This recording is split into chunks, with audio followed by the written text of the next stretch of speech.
This is Jessica Duncan. It's just my opinion, and I'm Jessica. There's no handbook to owning a home. That's why I go beyond the transaction to share my opinions, tips, and insights for adulting made simple. Today, we are talking about creating a home that supports your mental health. Mental health is definitely an issue we're all worried about. And right now, in this rainy, gloomy day in Pensacola, Florida, that we normally do not have many of, our mental health is so important. So we're going to talk about how you can create a home that supports the mental health that you want to achieve in life. Your home is a mirror of who you are, and vice versa. So if your home is cluttered, your mind is going to be cluttered. You want to be very intentional about your home of creating this place of peace. Our home should be a place that we can restore, that we feel rested. We feel 100% at peace in our home.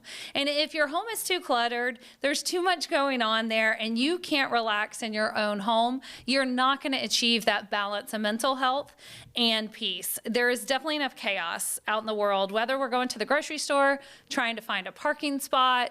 Why is this person in the middle of the grocery store aisle with their buggy sideways and I can't get by? Don't they know I got to pick my kids up in a minute? You know, all this chaos that we have to deal with in life. And when we get home, we got to have this peaceful, sound mind that really balances us, and our home is going to help us create that. The things that really play into this are going to be your lighting, sound, sense, so the sense of smell, all the different textures throughout the house. And so we're going to dig into each of these and look at how we can use these senses to create non-stressors in our life. How can we use these senses to reduce the stress in our life and give us a better mental health? So there are three main psychological zones that you want to think about in your house. One is the calm zone. And we're going to dig into each of these a little bit deeper. But first, the one is the calm zone. Next is the clear zone. And then the third is the reset zone. So what do I mean by this? What is a calm zone? A calm zone is some place that you can go that you just feel so calm. As soon as you get there, everything releases.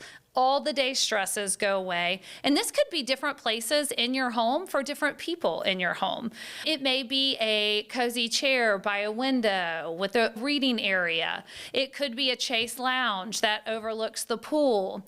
Every person in your house may have a different area, but make sure you have one and they each have one that they can go to when they need to remain calm and reset. Maybe it's on a patio, maybe sitting out on the patio, having your coffee in the morning, overlooking the pool. You know, if you're lucky enough to live on the water, that's always a great reset to sit out and enjoy that coffee or a cocktail in the evening while enjoying a nice, beautiful sunrise or sunset. But find that calm place for you in your home and maybe figure out who your family members, where their calm place is too. You want to make sure you know that when they're in that place, you're recognizing that and allowing them to be calm as well. One of my favorite places for calm in my house is my primary bath. I built my whole bathroom around this bathtub. I absolutely love it. It is a place of sanctuary for me. I can adjust the lights and relax in nice warm water. If my muscles are hurting, I have jets going. I absolutely love it. And my husband knows that when I'm in my bathtub, that is my calm zone. Don't stress me out. Don't come ask me 20 questions. Let me enjoy my time there. But I also love my Florida room, and I like to work from my Florida room that overlooks my pool because it's lots of natural light, and it still, though, is giving me this calming while I'm in there, which is sort of different. You've got all this natural light coming in, and I'm overlooking the pool, but it still gives me a sense of calm inside. So make sure you find your calm zone, know where it is, know your family members where their calm zone is so you can respect that time there. Next is the clear zone. So the clear zone is the place in your house that if it is cluttered, your mind is absolutely cluttered. It's the place that anchors clarity for you. So if you clean that area, you feel better. You're like, okay, I can get through the next hour because this area is no longer decluttered. Everyone is a different different place for this as well. It may be your desk. It could be the entryway, wherever you come in your door, whether it's a drop area or in the front door of the household. Everyone has a different place. For me, it is the main island in my kitchen. We have this really huge island, and I cannot stand to have anything put on the island. So much so that I created a drop station when you walk in the door so that nothing gets put on it. Because if I come home and there is clutter all over it, the first thing I have to do is clean off the bar. I just can't function, right? And when I clear off that bar, it clears out my mind. So that is my clear zone. So when this zone is clutter-free, everything feels better in life, right? So know what your clutter-free zone is. Figure that out, that clear zone, so that when you come home and you're feeling too cluttered, just fixing that one area is going to mentally help you. You may not have to do the entire house and spend hours cleaning it, but that one area is going to really help clear your mind. So next we're going to talk about the reset zone. So what is a reset zone? That is that place that every day you go to and you basically reset for the next day. You do something to reset for the next day. For me, the easiest way to think about this is it's almost like I'm closing out today and erasing it from my mind so that I can go to bed and wake up with a clear, fresh mental mindset the next morning. So what is that for you and the family members in your house for you to reset? One of the things that, some people may be the bathroom counter, right? So we're getting ready in the morning, we make this huge mess. Maybe it's resetting your bathroom counter. Maybe a charging station. We all have these gadgets now we have to charge, and it's a whole task to put everything on charge at night. But just that simple task of putting everything on charge, getting it all started for the next day, helps you reset that day. Keys. Maybe it's a place that you drop your keys and you need to get your keys in your bag and everything you need to take in the morning prepared and set in a place so you're ready to walk out the door. Something like that could be a really good reset. For my husband, it is definitely the kitchen sink. Before he goes to bed at night, he always goes back to the kitchen and makes sure that there is nothing in that sink. Because when he wakes up the next morning, he wants to feel very fresh, very clean, and that is his reset spot, is that kitchen sink. So figure out what your reset zone is in the house and what's going to make you feel like I can go to bed at peace because I am ready for tomorrow. So let's talk about some micro habits that you can make that are going to make a massive difference in the mental health assistance that your home gives. So there are little things like setting your lights at 7 p.m. down to a lower setting, just lowering them. When we remodeled our house, every single light in the entire house is on a dimmer.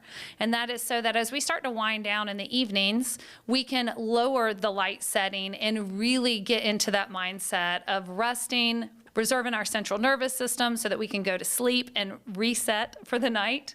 But you want to make sure that you're doing these little things that you don't think are going to make a big impact, but they will. I promise that will make a huge impact. My husband likes very light lighting in the house. Everything needs to be more subdued. When I am cleaning, I want it surgical room bright, right? So that's how we compromised, is being able to put all of those adjustable lights throughout the house so that in the evenings we can start to wind down. But if we're cleaning, we want it wide open so we can see what we're cleaning. Also, one thing that you may try, a little micro habit, is before you end the day is a 2-minute counter wipe down. So that's a visual noise that you see on the counter, those items sitting. Of course, mine is my reset and my calming. So mine's always pretty much that way. But maybe it's just going through the house and wiping the counters down real quick. Maybe it's making a habit of one load in, one load out. So your laundry never really piles up. Even 5 minutes before I go to bed every night, I'm going to do a sweep through the house and just do a quick tidy. Set a timer, 5 minutes, I'm done. These are just small little micro habits that can really help with your mental health in your home. Another one could be music or soundscapes to promote calming. A lot of times we're ending our day and we've got all this chaos going on in the house, and then the news is blaring in the background, and let's face it, there's never anything good on the news. There wouldn't be any news if all they talked about was good, because apparently no one wants to hear that, right? So what if you, instead of having the news blasting in the background while you're cooking dinner, maybe it's just having a little music play, whether it's like jazz or whatever type of music you're into, just having that nice little calming soundscape to help promote the calm in the background.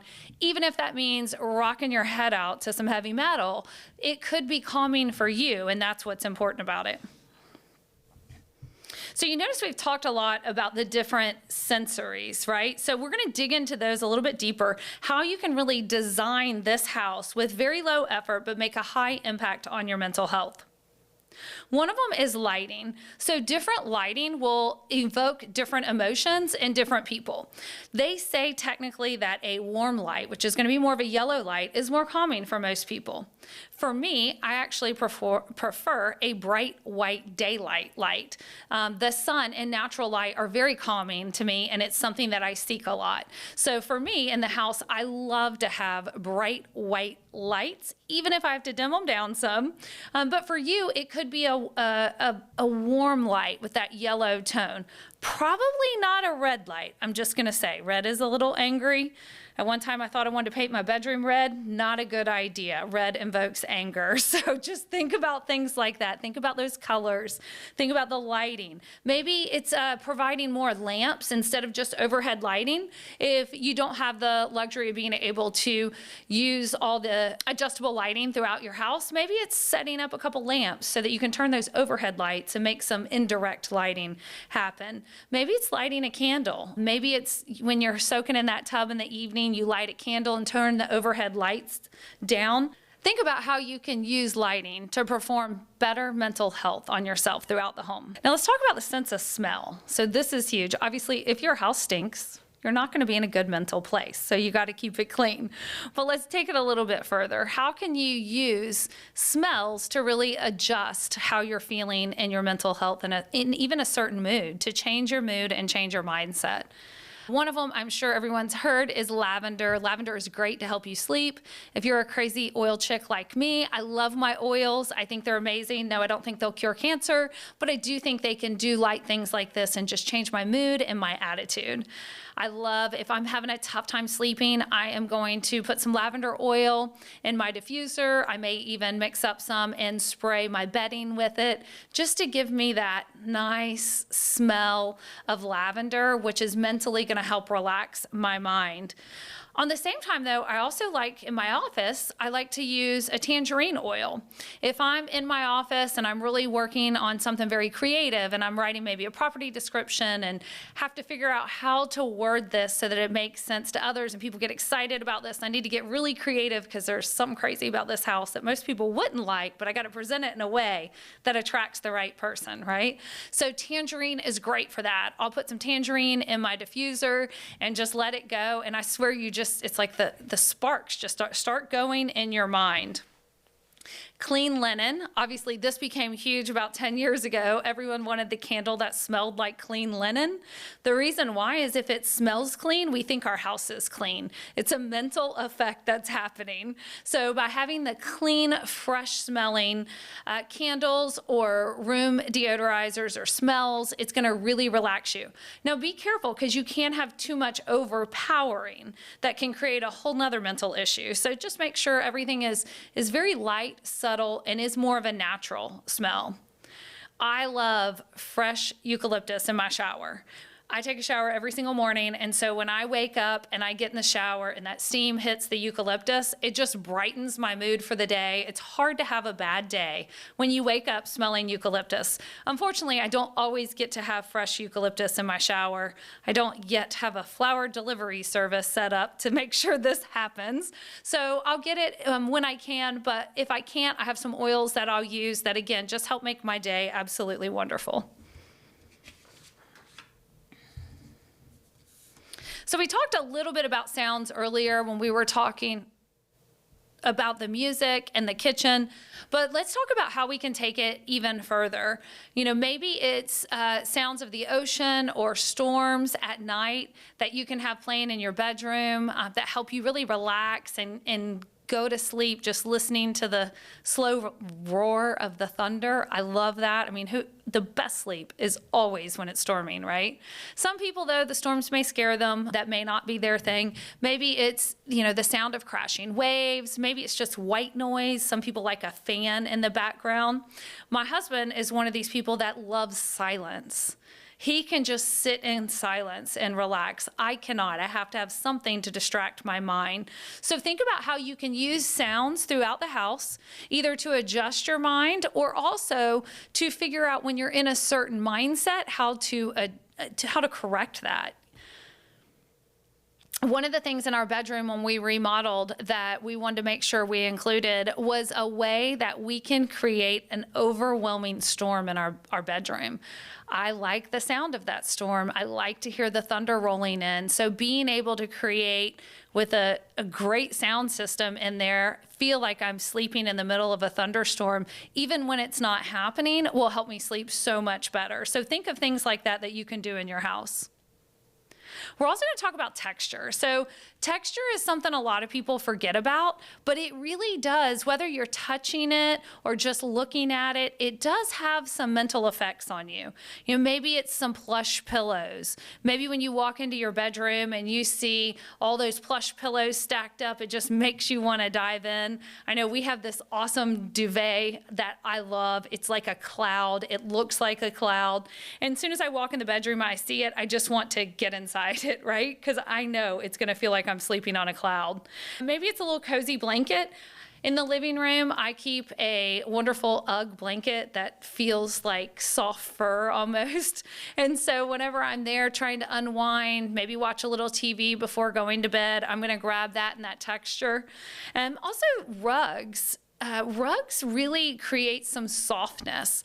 If you're in a household like me with allergies, we have no curtains anywhere in the house, very little fabric. All of our couches are leather. Unfortunately, that creates a very harsh environment, even mentally, because of the visuals of all hard items, right? I hate it, but unfortunately we have allergies, and if it can't be thrown in the washing machine, we have to be careful. Well, now they make rugs that you can actually throw in the washing machine. I love them because they've been a great addition to my house to really soften the mood of my house and know that I can still wash them and get all the dust mites out and no one's gonna have major allergy problems. So let's talk about emotional hotspots in your home. So these are places that every home has, one or two, that could create a lot of stress, right? Entryways, kitchen countertops, laundry piles, paper piles. So what is visually in your home that is creating this mental stress in your life, and how can you fix it? I want you to walk through your house and think about that. So we've talked about so much today. We've talked about how you can change the lighting, how you can change the textures, how you can change, we even talked a little bit about colors, how you can have your relaxing areas. I want you to really go through your home and think, what else can I do to help create a home that supports the mental health I want to achieve? All right, so let's talk about our home hack today. So what is a home hack? A home hack is just a cool app, a device, something that I am just loving right now that is making life a little bit easier. So I want to talk about something that's gonna help your mental health today. And there's a ton of apps, so I'm not gonna be specific on this, but I want you to find an app that you can do what's called a body scan. And there's a ton of them out there, but a body scan is nothing but a form of meditation, I guess you can say. But it's something that you can do that helps you learn to relax every single part of your body, help you realize that, hey, that pinky toe is curled, I need to relax that, and really help you unwind. I started doing this about a year ago, and it has been a major change in my life. I am one of those people who I don't feel things in my body. I just keep pushing, as a lot of women are. We have too much going on to feel any pain in our bodies, and then we let it fester and get too bad.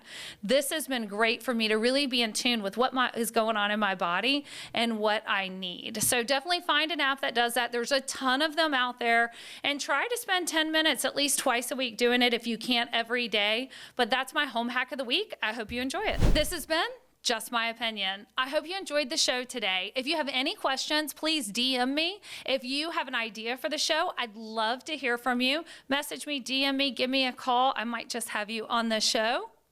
But remember, this has been Just My Opinion, and it's adulting made simple.